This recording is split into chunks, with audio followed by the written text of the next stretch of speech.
So ayun, good morning guys. Andito na tayo ngayon sa Barangay Hagimit, Lupi. Ayan, dito tayo nagbukas ng camera. Tara, pasyalan na natin. So ayan, maraming salamat po pala sa lahat ng nanood ng vlog natin nung nakaraan. At saka din sa short recap natin. So ayan, ilang beses na din naman na tayo nakapag-deliver dito sa Hagimit. So ayan, kaya lang nung nag-deliver kami, hindi kasi ako nag-video eh. Kasi syempre iba naman yung pagbablog sa pag-deliver. Well anyways, ayan, tanong muna tayo.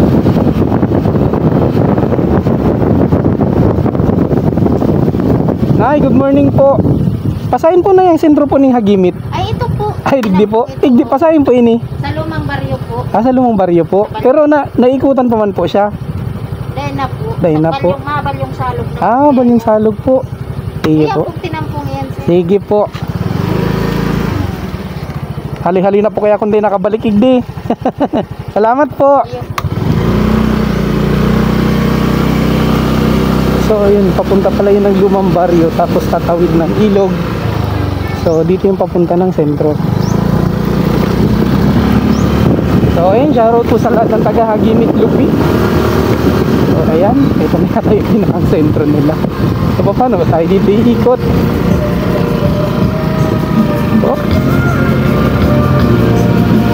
siguro explore na lang natin. So ayan, sa nag-request po dito sa Hagimit, Lupi, ito pala yung chapel. Ayan. So iano ko na lang kayo, no, yung comment nyo po ipipin ko na lang dyan sa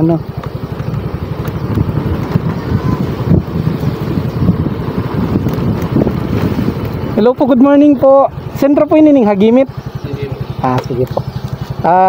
May nag-request po kayo, di nagbablog po kaya ako. Salamat po.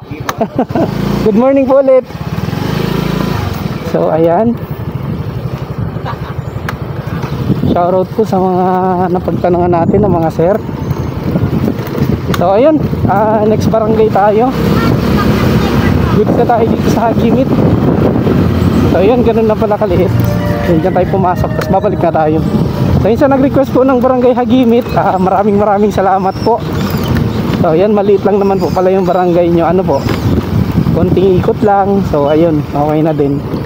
So palabas na ulit tayo. So ayun, let's go. Sa next barangay naman tayo.